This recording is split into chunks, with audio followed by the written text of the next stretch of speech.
I want to tell you about Texas radio and the big beat. It was a warm summer night with our song playing on the radio. Hello.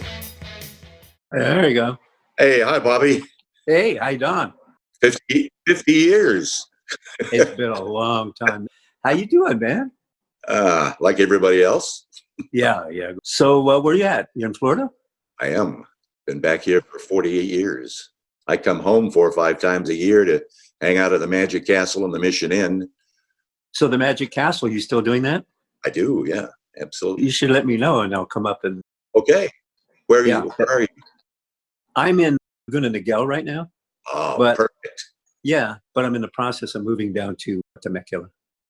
I put the first licensed service on in Temecula about 20 years ago. Yeah. They didn't have any radio stations, and I put one on, and I guess it was 20 years ago. You still have that station down there? No, sold it. Oh, Sold okay. it. I had one in Hemet that I got lucky and was able to build a really tall tower in the San Bernardino Mountains, Oh, okay. which I didn't know any better. It was ridiculous. But had I known, I probably wouldn't have tried to do it, because everybody came out with their little poodles saying, "You're going to electrocute my dog." Oh, No, you're kidding. but You built it over Tom Hanks' house? uh, The Burbs? no, we built it up in the San Bernardino Mountains, which turned it from a Hemet station into Riverside San Bernardino station. So it was a really lucky. Everything worked out. So you're up there with the emergency services and all of that, right? Well, we got our own tower. Yeah, but I mean, they've got other towers up there or no? Not where I am. Oh, okay. Yeah. Do you beam down into North County, San Diego too? From there I think you could probably get it in Temecula, maybe. in Temecula. All I right. sold that one too. So Oh, you sold that. Okay, then I won't listen. yeah, the first 50 years was really good. Yeah. The last 18 years, I guess I'm old, and it's probably time for me to let the young people take over. You don't look a day over 90, Don. Yeah, exactly. I don't feel a day over 90. Yeah. Did you ever go to the Mission Inn in Riverside? I haven't been there in years, but I know it's a landmark, and I know Al liked it a lot. I walked into a magic shop when I was 7 years old, so I go back there. I used to peek out the back door and say, "Wow, those people sure must have a lot of money staying in a place like this. Someday I'm going to stay here." So, Well, it's really nice. They keep it up too, don't they? oh, it's beautiful. Yeah. Been all renovated. They almost tore it down years ago, and Well, it's kind of it's a historical landmark now. yeah, Yeah. it is. So I like to go back there and then drive in to the Magic Castle and hang Well, you out. should let me know, because I will. I'll be down at Temecula. I'll just go straight up to 15. Laguna is where we used to go for spring break and summer vacations. That's that's like Ireland. It's a little piece of heaven. Yeah. I'm 10 minutes from Dana Point, and like South Laguna is 12 minutes. You ever go to Las Brisas? Yeah. I know where that is. Yes. Yeah. A friend of There's- mine got married there. Really? Yeah. They rented the space. You should have known 60 years ago that you should go down there and buy some land, because it's the most beautiful place on the entire coast. Yeah. Oh, yeah. I agree. If we only knew then. Yeah. Or But we were making $500 a month. doubling that, doing concerts. Yeah, right. God, those were the fun days, weren't they? Oh, they sure were. And San Bernardino sure has changed. Boy, it was a great place then. You know, a lot of local musicians and just a lot of stuff, clubs. Sammy Hagar was playing at the club up on Highland. Oh yeah, it was very nice. A very, very fun place to be, especially during the late 60s. Yes, I tell kids, they're adults now, I say, okay, here's the deal. If you got to live between 1944 and 1964, America was the top of the flagpole. Yeah, California was the top of the American flagpole. absolutely. California dreaming. Yeah, Southern California was the top of the California. And absolutely. you and I got to grow up hanging out in Laguna Beach with the Yeah. Beach Boys. How Yeah. was your life, kid from Nebraska? Yeah, right. Well, they're all driving around with surfboards on the top of their car, but Yeah. Yeah. no, you're right. And I always say that, that time period, if you were born in that time period, that was the American dream. It really was. If they could hear our stories, they would be really jealous. How many guys got to go to work in a glass case studio, #1 radio station by the swimming pool, filled with California blonde angels, Yeah. who would do anything to come in that radio station? Yeah. Well, Those- remember how would you like to be like me? Sitting behind a microphone in a cool studio, spinning records and just enjoying the kind of life that most people just dream about. Absolutely. Remember that? That's right. Now, time for Stater Brothers weather. Yes. Right. Yeah. Those were the days. God, Yeah. those were just, That'll never happen again. no, never No. will. And radio, what do you think the state of radio is? I mean, obviously it's I huge think change. there are more people listening to radio today than ever before in history, for the simple reason there are more people. Yeah. All of us, it's how you can sell any kind of a message, a bad message, an evil message, a good message, a blessed message. You can, toothpaste message, a beer message. All you got to do, and it's been done for centuries, is get the message, and then it's kind of what I do for a living. And then you drop the message frequently and consistently, and pretty soon people start thinking, wow, that's the truth. My favorite one is, well, isn't that Sirius XM destroying radio? There's one station in Los Angeles has got more CUME listeners a week than all of the paid subscribers of XM Sirius. Yeah. But people have been told that, so people believe what they want to believe. But Yeah. radio is as strong as it's stronger than it's ever been right now. Yeah. I just renewed my subscription to Sirius XM this morning. As a Trader. matter of fact. Well, I mean, in my car, right? Only rich guys can afford that. They want 300 to renew, right? But when you say I'm going to cancel, then they drop it down to $99 because they need the subscribers. I think there's two companies, two kinds of businesses that are similar. And they ran one of them out of business 2 years ago. But the people in radio and the people in the circus business remind me a lot of each other. They bitch and moan and complain, but hey, you want to leave the midway? Never. This is my life. Yeah. So, and radio's like that. We didn't get in it for a job. We got it for a lifestyle. We got Absolutely. it. We love it. Yes, absolutely. And people who don't love it, who get into it as just a black and white business, have done a lot to destroy the feeling, the magic. Yeah. Bean counters should stay out of radio. Sure, and the so-called consultants and stuff. Exactly. When we were on the air, we played the records we wanted. We don't need a consultant, That's right.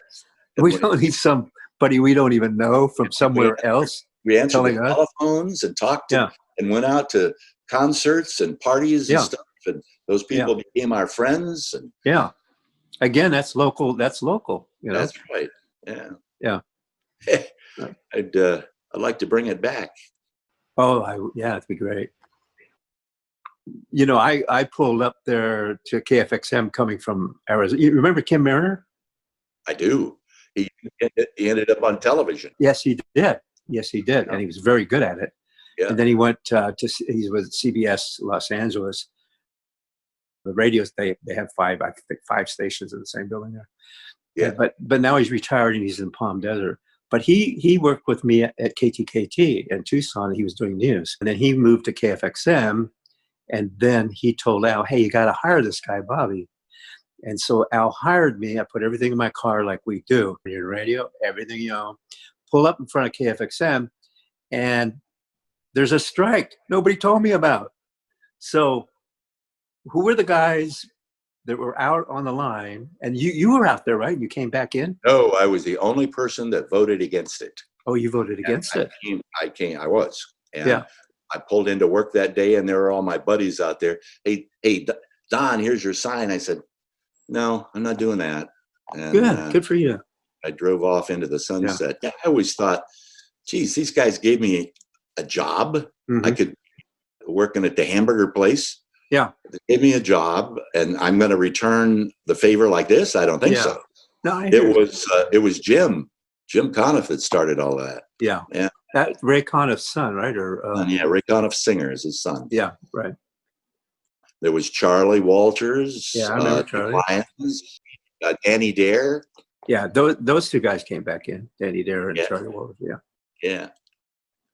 Danny, I finally found him a few years ago. We become pretty good friends. He's in Hawaii, right? He's in Hawaii, and we went to Ireland together last year. No kidding. Yeah. Oh, wow. He discovered he's part Irish. Oh, okay. We took a trip from all the way around Ireland. Yeah. It took like 5 weeks, and we had a great time. Oh, that's good. That's good. They don't have any more Irish whiskey left in Ireland. And he drank it all. Yeah, I'm sure he did. Did you go to any of the reunions at the Mission Inn? That's probably part of your routine there, right? In Riverside, they had a couple of reunions. Of the KFXM? Yeah, like last year, a couple of years ago, and I didn't. No. Yeah. Yeah, I was working then. So yeah, Are you retired now? I did retire just recently. Yeah. Did you ever work with Johnny Helm, Bobby? No, I didn't. Oh, Don did. I think Johnny Helm came after I left. He was before. He left. He went to Cayman before the strike. He went over to Cayman. Oh, okay. Yeah. Yeah. I was doing this thing called Dr. Zodiac, Mr. Zodiac. Mm-hmm. Mr. Zodiac is this thing before computers. And Fred over at Cayman offered me a job as general sales manager. Now you can make some money. Yeah. I was telling the guys earlier, a week or two ago, I was sitting there doing my show, and this 6'6", gorgeous guy, remember Bill Bellman? Oh, I love Bill Bellman. He's gone now, but he was a great guy. He was kind. And he did the thing where he rang the bell. Yeah. I love Bill. I was sitting there in my long hair and my stash and my Beatle boots and my KFXM t-shirt. And he walks in, and he's got this cart, and he reaches across and he puts it in the cart thing. And it hit me like, look at that suit, my golly. And look at those cufflinks. And look at that Cadillac Eldorado. Yeah. Look, I quit. You can't quit. You're a star. The afternoon drive, KFA, you're not going anywhere. I said, oh, yes, I am. We sat in there all day long, and finally they said, okay, get a suit. I said, I got a suit. I got 2 suits. He said, well, get a haircut. Show up Monday. So I did. And that was before I went over across the street. But Fred and I drove back here in 1972 to buy our first radio stations. My folks mortgaged their house. And Panama City in 1972 was different.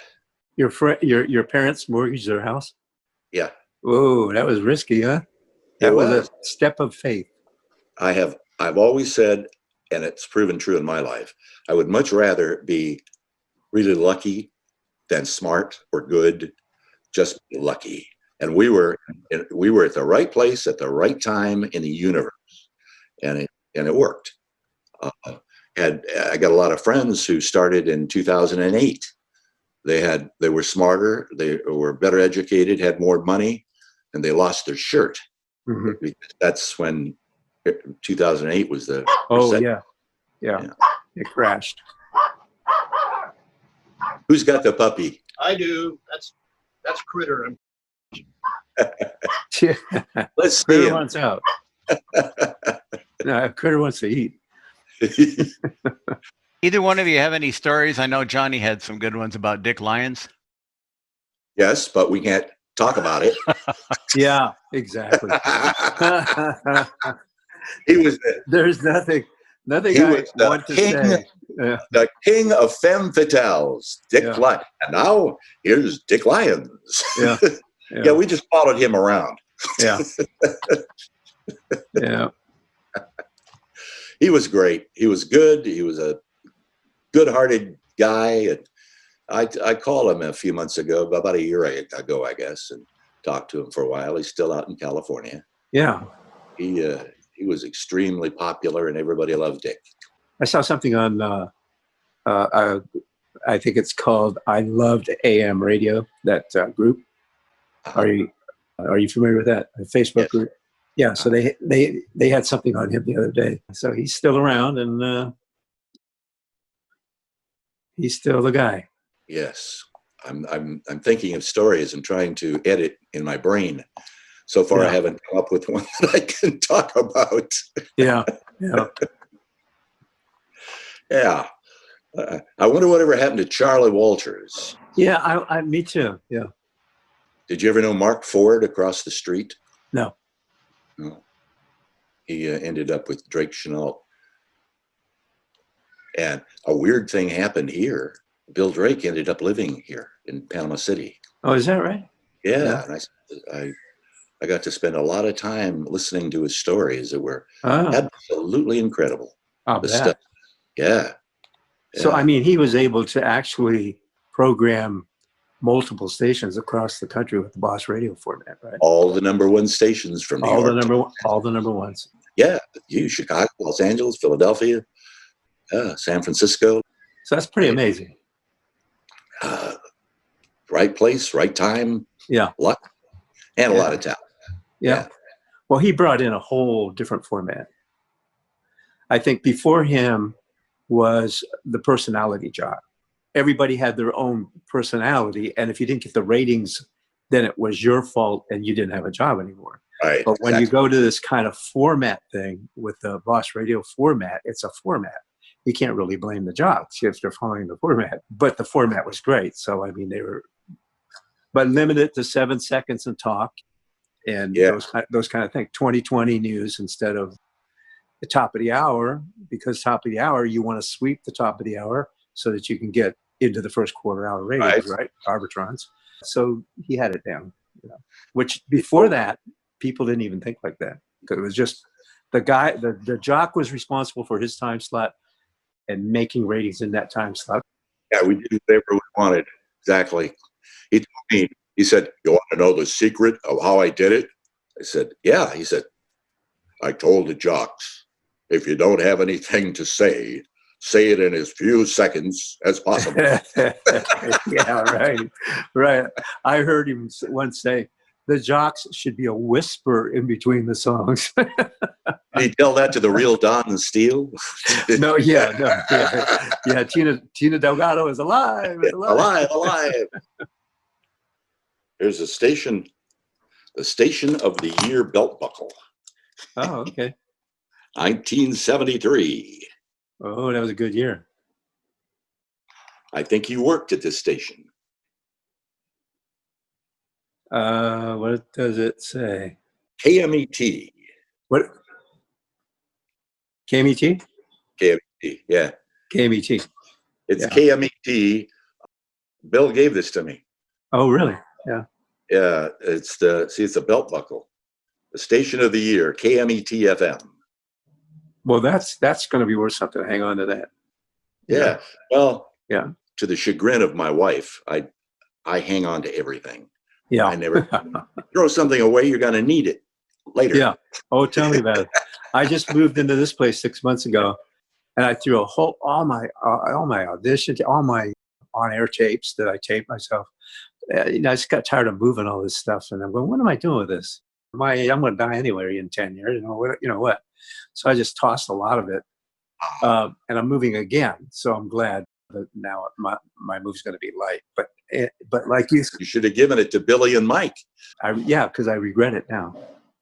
Because my nephew goes, oh, I would have wanted that stuff. Why'd you do that? And I didn't think, they even cared. Yeah. But yeah, I kind of wish I didn't do that now. Yeah, Bobby, could you show Don the picture you have on your shelf behind you? He might enjoy that one. Can you see it? I recognize it. No, the little one over to the right or the left.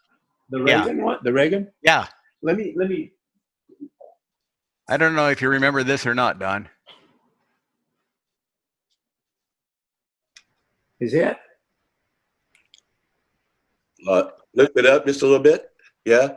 Oh, yeah. Hey, how cool is that? So there's a story there. So I worked 7 to midnight, and then on Saturday I worked in the afternoon. And that gave me Saturday night off, all of Sunday, and then I didn't have to come back till 7 o'clock on Monday. Whereabouts? Oh, at KFXM. So I was doing my show on Saturday afternoon, and Ronald Reagan was in town as governor, and he was staying at the Holiday Inn. What? I'm doing my show. I'm looking out the window, and I see Ronald Reagan and his entourage. So I was able to set up a interview. And in those days, we had that little portable tape recorder that ran on batteries, so it wasn't. Back. Yeah, right, exactly. But I don't have that. I interviewed him 3 times, twice on the phone and this time live. But I don't have the live one because the tape, obviously, all these years. This was a time when he had just defunded the state universities in California, and all the campuses were rioting, and there were other campuses in other states rioting in support of. And it was a big deal. I mean, it was huge. This is what was going on. So I don't know what they call it. There's Secret Service, but for state. I don't know what those guys are, but I don't think they're Secret Service. But so they're patting me down. Well, first of all, I had long hair, so I was a hippie. And in those days, there was the hippies and the pigs. There's a big separation. We were anti-establishment in those days because we were dumb and didn't know anything. Anti-capitalist, all of this stuff. And so there's a lot of tension in the room. So I'm being searched. I'm in the sunglasses. And so my first question out of the box was, Governor Reagan, why did you defund the state universities? And I feel these guys moving, and I can actually feel the hot breath on the back of my neck from his security. I don't know if people can understand how the tension there was between the hippies and what we call the straight people, and the police, the government, the whatever. And Reagan was definitely attuned to that too. So it was a bit of a tense interview, but he is a real pro, and he was cool. He was nice. You could tell that he didn't really like the questions, but he answered them, and and I actually enjoyed meeting him and talking with him. So where did you do that interview? Right there at the Holiday Inn. Oh. In the room, in the room he was staying. That's amazing. I would have thought that the California Hotel or the Mission Inn, not the Holiday Inn. Yeah, but that's where he was. Yeah, that's where he was. And so then we aired it on KFXM. So anyway, that's my Ronald Reagan story. But we got along. I mean, he was very personable and very professional. Yeah. And smart. And so I interviewed him. I was able to interview him again twice, but over the phone. So one of the interviews that I have posted, the only one that I salvaged, and it doesn't start right in the beginning because I lost the beginning of it, but it's on my archive page. It's bobbyblue.org. And I don't see it as a website. It's just an archive page.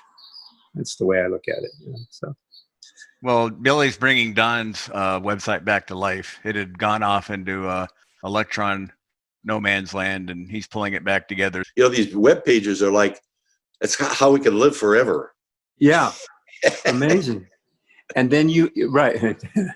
Yeah, unfortunately, they don't ever destroy anything that you put up there. And in 10 years, when they flip the switch. Any other people you both worked with? Sherman Mason, the only jockey in history that came to work in full makeup. Oh, did he? He did? I don't know. Yeah, he was a good guy. Well, we were all stars, so. Yeah. Which reminds me, so when you guys were out on the line, and I went in to work as a scab, was a very bad thing at that time to do that with AFTRA. So Al, I guess he didn't want us developing personalities because he didn't know if we were going to be in or out. So we had the Jones Boys. Right, so I remember. We became the Jones Boys, which was a very, very smart thing. Smart thing to do. Exactly. For Al to do, yeah. And I don't remember if I was on Non-Stoppable Jones or Unsinkable Jones, one of those, but we were the Jones Boys. So you remember that, right? Yep. But when you came, you didn't go. Were you a Jones boy? Because you didn't go out. No. You kept your name. Yeah. When I came back, I did. Yes. Yeah. Well, you turned into Dirty Don when you came back. Yeah. Yeah. Oh yeah. Dirty Don McCoy. Yeah. And you gotta have a gimmick. Remember the Broadway show Gypsy? You gotta have a gimmick. You gotta bump it with a trumpet. I worked with a guy in Arizona in Tucson at KTKT, and he did this thing during a rating period. He goes, he's just started counting down every day, and he goes, "Oh yeah, man, it's going to happen. It's coming." And every day, and all the way down to the last day of the rating period, and everybody's waiting. Everybody in town's listening.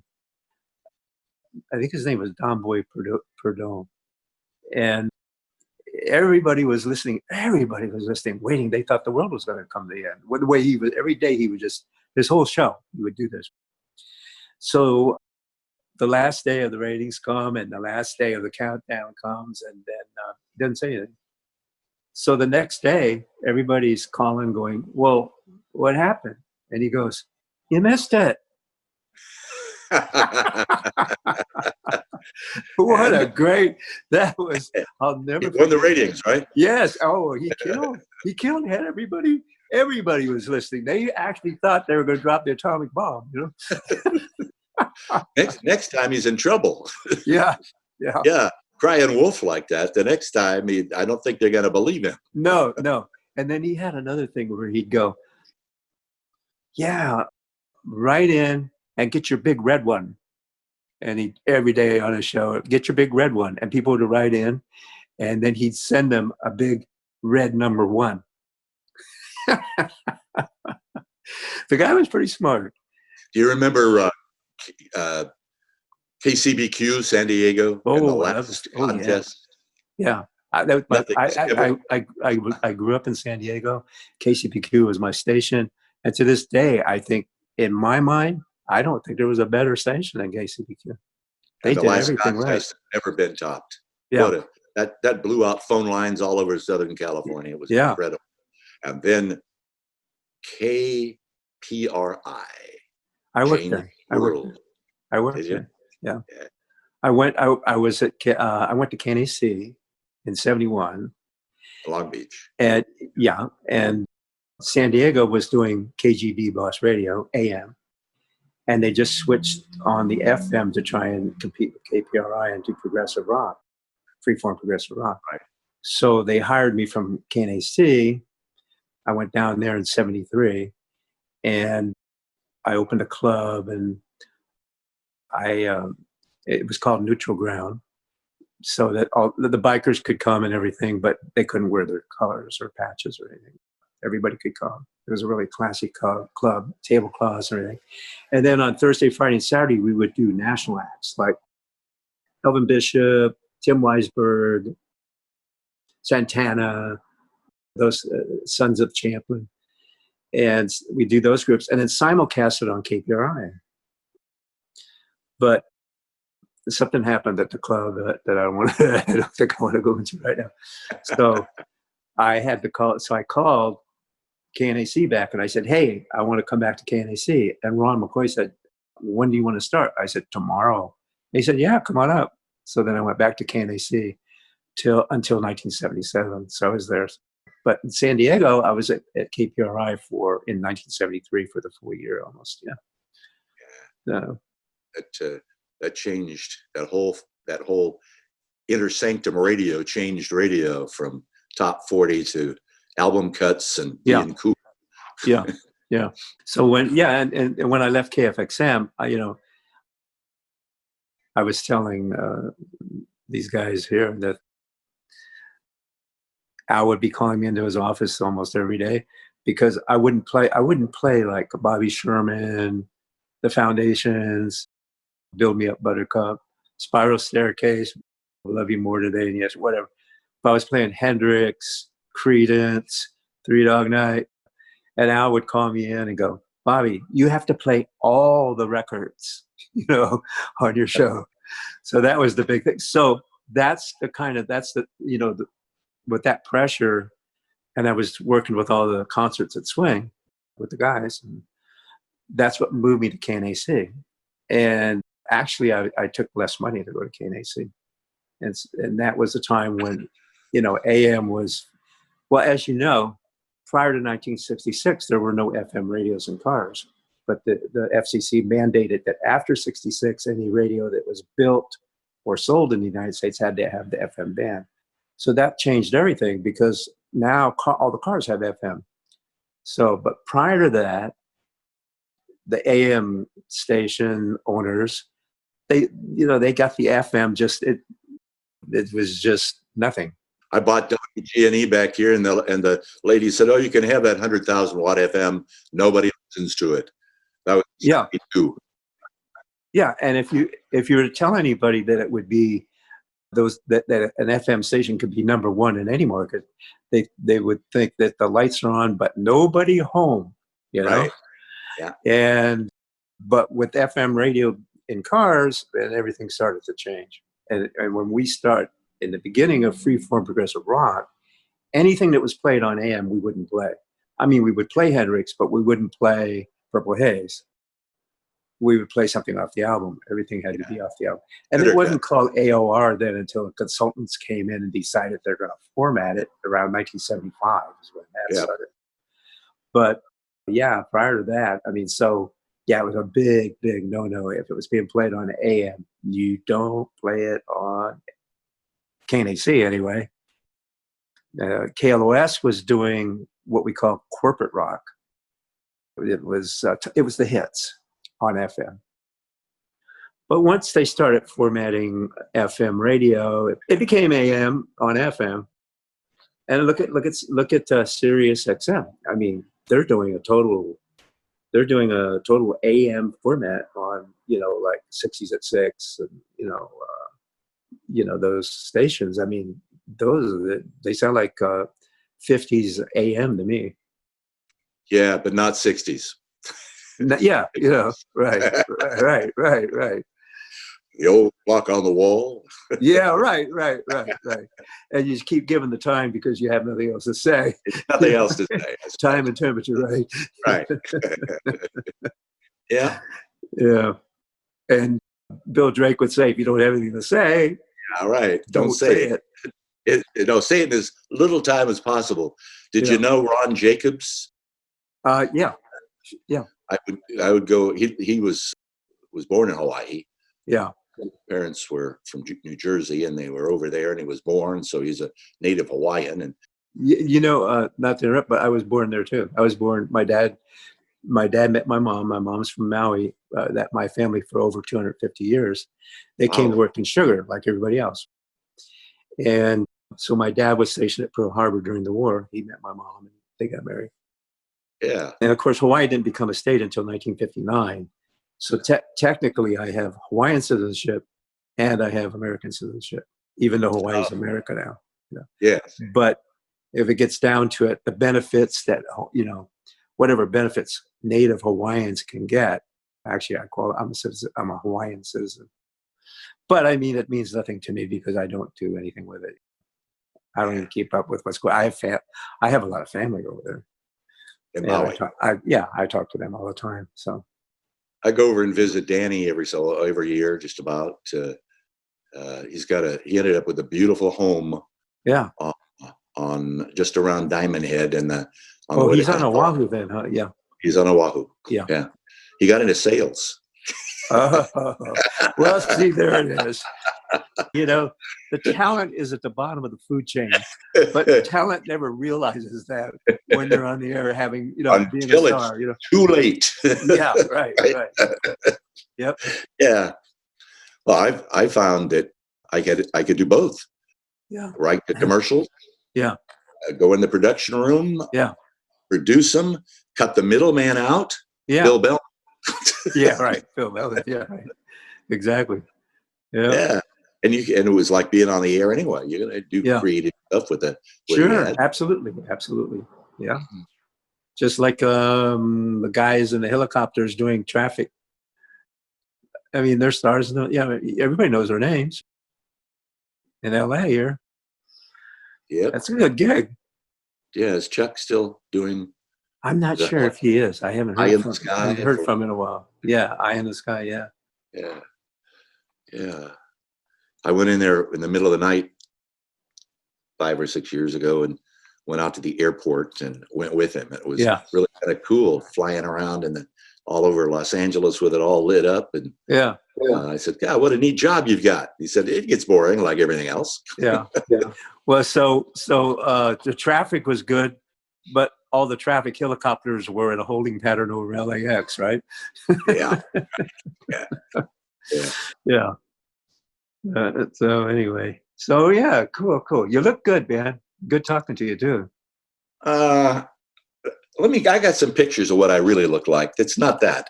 Yeah. Well, you didn't have to go there, but Yeah. Yeah, I knew I was going to get old, but not this quick. Yeah. And you look in the mirror and you go, "Oh my God." Yeah. You look a lot younger than I do. Yeah. Yeah. Is that right? Yeah. Yeah, of course. Yeah. Well, like I told you before, when you asked me on Facebook a long time ago, eat right, exercise, sunshine, keep your mental health good, and lots and lots and lots of moisturizer. I'll have to get into my wife's moisturizer. Yeah. We got some great memories. Oh, boy. Yeah. Who's got the memories we've got? It was a great station, a great place to work. That was at that time, you could only own 7 stations, and that was the flagship station for all the Tellis and Hearn stations. And Al Anthony was the national program director. Yes. So that was the station. And Tellis and Hearn was a big name in the business in those days. Yes, it was. Yeah. John P. Hearn and Howard Tellis. He passed away in Hawaii. Howard did. He did? In Hawaii, yeah. So who was which of the guys, Howard, of Tellis and Hearn, which of the guys it was Howard, wasn't it, that would listen to KDUO and call on the hotline whenever somebody messed up? I told the guys a story about them calling me. Wait a minute. Oot, I got to call you right back. Oot, I got to call you right back. Thank you. So you just bought another radio station? We're talking about Howard at the top of the hill in LA, listening to KDUO and hitting that red phone. I told them we did a thing a week or two ago. I was in high school. After school, I'd go down to 8th Street, and they had bought this station from La Sierra University called KDUO. Mm-hmm. And we go up the rickety old stairs and be in there. And one day I had to go to the bathroom. So I put on Bert Camford's Wonderland by Night because I played trumpet and I thought I loved that thing. Well, I run down to the bathroom. Well, the second track started to play before I got back. That phone went off. Hello? Yeah. You already know who's on the other end. Howard, tell us. Yeah. I don't pay you to track records. Oh, Scared the hell out of me. yeah. Oh, he must have listened 24 hours a day. Remember, he was a big old, huge guy, and he had always had a cigar in his mouth. Yeah.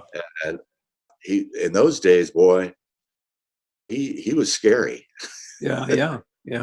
All the years later, I've never forgotten that, and I try to make sure at my stations that I don't come off like that. Yeah. Not very nice. Yeah. I mean, it wasn't bad. He was just doing what bosses did in the 60s. Right. But at the end, and they all did it. Program directors, and they all did. But it wasn't necessary to. It wasn't really necessary to put the fear of God in the jocks. When the phone rang, They they didn't could have know been they were nice doing about it. You know. Yeah. But they weren't. You thought, well, I don't have a job anymore. Yeah. I'd have hated to have lost my job. That was I lived for that job. I couldn't wait to get to work. Oh, me too. And you didn't think about the money. You didn't think about anything. It was just. And then, for me, if I had a great show, what I thought was a good show, man, I'd have a high that was like, for the rest of the night. I mean, I had a high that was so high that no drug could ever take you there, right? I got something to show you. Remember I told you I'd never throw anything away? You remember these? Can't see them.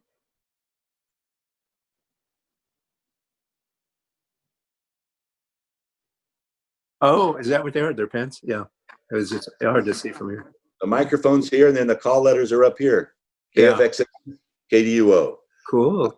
Noreen Dixon used to keep these in her office. I remember her, yeah. And the trick was to go in there and see if you could get one of these pens without her seeing it, which was next to impossible. Well, you being in sales, you had a better chance at it. No, I did it when I was a jock. Remember when transistor radios were new in the 60s, and the big thing for a lot of stations was they give away these free transistor radios, but they'd be locked on your station. Yeah, right. And they sold for $1 a piece back then. Yeah. That was pretty cool. I mean, that's a great promotion. Sure. Today, unfortunately, like everything else, you can't afford it. Yeah. Can't afford it, stuff like that. Yeah. T-shirts and hats and stuff like that is about all you can do. We used to give away. I gave away Cadillac here in this market years ago at the mall. I think we did that at KFXM too. We gave away a couple of cars. I don't know if they're Cadillacs, but yeah. You make a deal. The sales guys make a deal with the Cadillac dealer, and it gets them a ton of promotion and publicity. And a lot of ads, a lot of free ads. A lot of ads. Yeah. And then they give the crowds come to the mall, and you give the car away. Yeah. Doesn't happen too often anymore. No, it doesn't. They don't like to spend a lot of money. Well, you're the guy. You're the owner. You know what I'm saying. Because, the competition. Yeah. The same thing. I'm not the only person suffering. Back in the 60s, how many car dealers, how many brands were there? Yeah. Half a dozen? Today, there must be 40. Yeah. And most of them foreign. Yeah. In 1969, I bought the first Japanese car sold in America. And they didn't even have dealerships. I had to buy it from like a Ford dealership or something. And it was the Datsun. So I bought a brand new Datsun for $1,900. Yes. In 1969.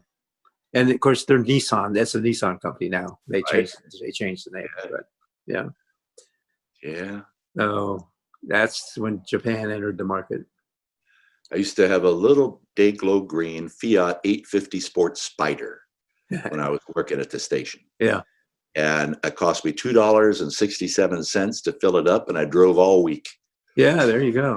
Yeah, yeah, that's right. Yeah, I remember when I was in between jobs, I asked my mom for 50 cents so I'd have gas money. You wouldn't even leave the gas station for that. No. There goes a big truck. I always treat it like the VIP parties after the concerts, and the exclusive. You got to be on the list, and at the clubs. Back in the day when the record companies were giving you free tabs and all that, while everybody else was partying, I always thought of it as business. Exactly. That's right. And I think people make that mistake. Yes. They think it's a party, and no, it's business. That's right. Come a little late, just a little late, so you make a good, so everybody sees you coming in.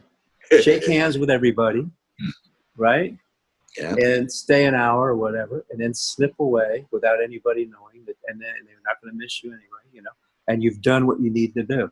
It's That's business, right. And go to bed. And go right. Exactly. Go to bed and get ready for your radio show the next day, right? Yeah. I like doing this today because now you guys, Mike and Billy and whoever is watching this, gets to see how two radio guys talk when they're having lunch. That's right. Talking radio. We talk radio, right? Yeah, that's a good point. Radio people are so passionate. Yeah. In fact, I think that's the most important word in the world. Passion beats intelligence. Yep. Education. Yep. Beats everything. Yep. If you're really passionate about something, you just go 24 hours a day, and that's how. And nothing else counts. Nothing else counts. And you just you go 24 hours a day, and you're not working. And you go out with your wife. Can you talk about something other than radio?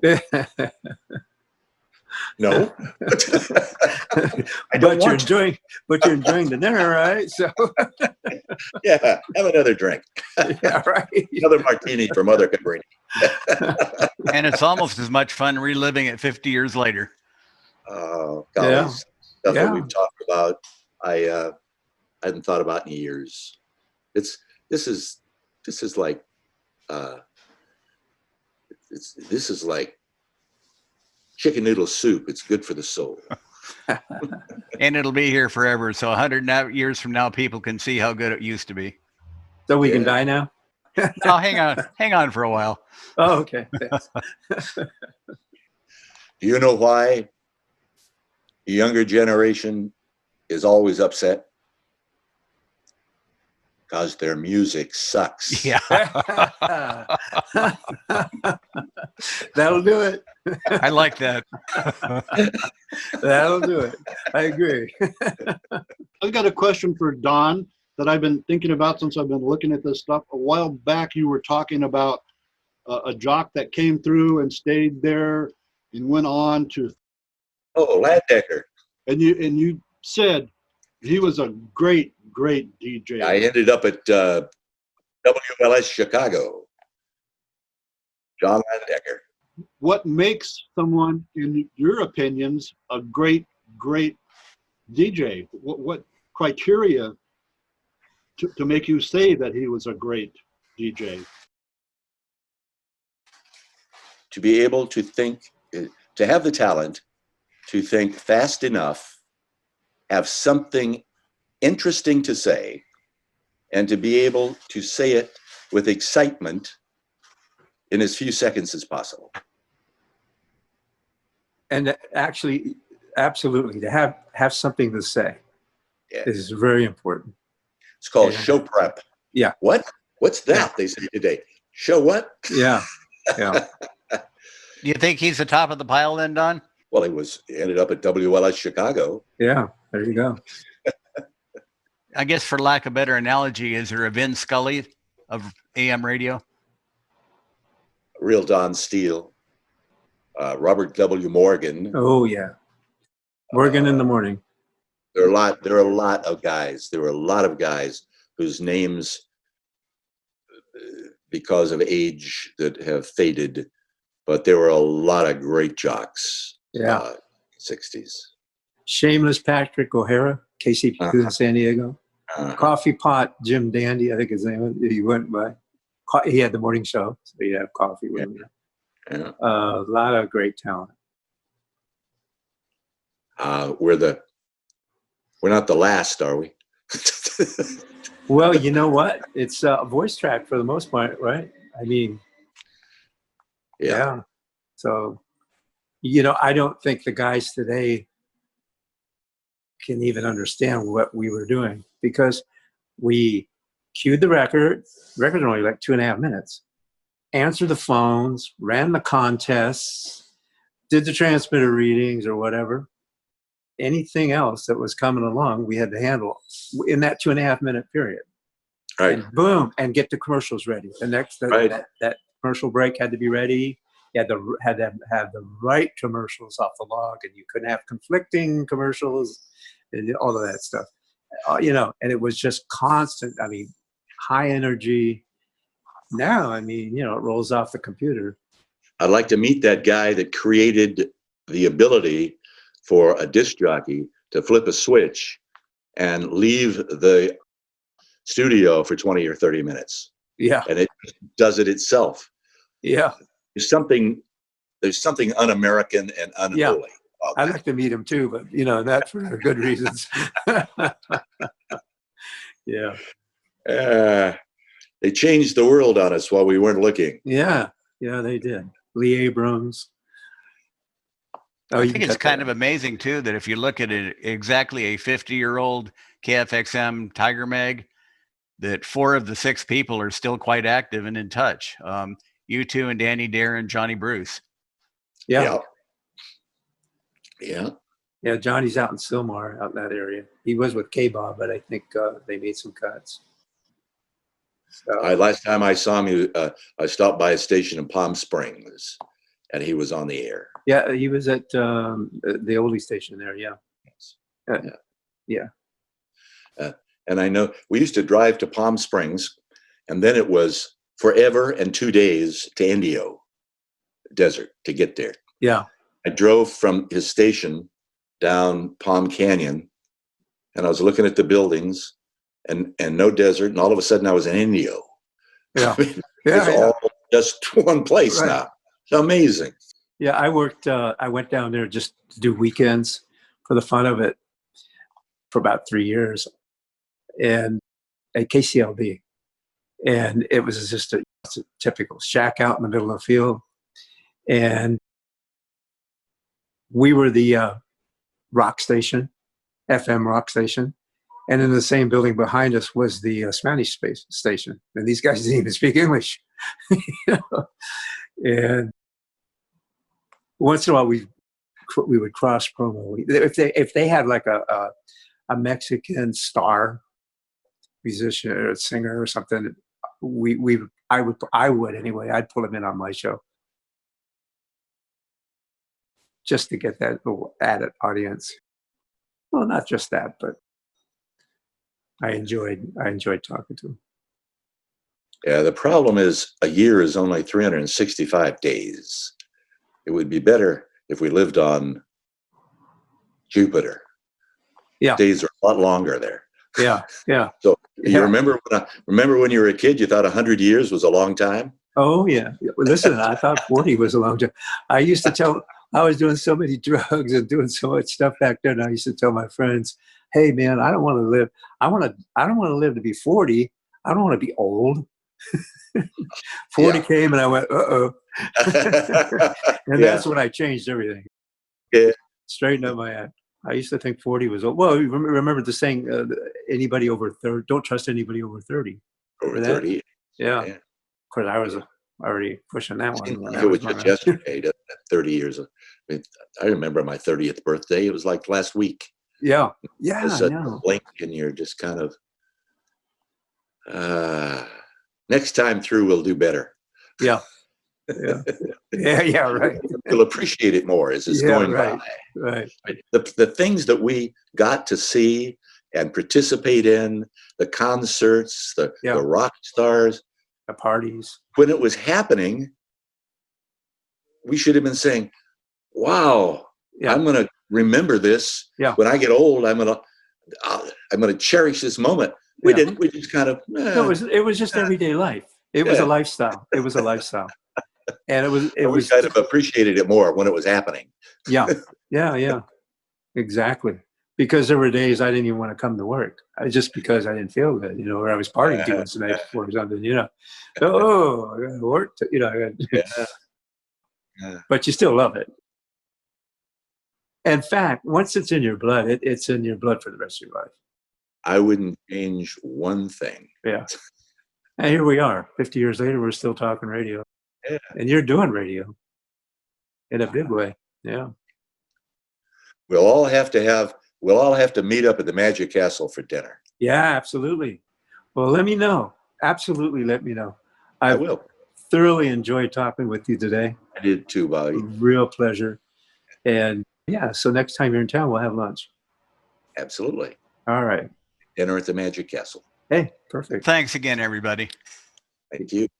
My pleasure. Thank you. Bye. Thank you, guys. Bye, Don. See you. Bye, Bobby. It was a warm summer night.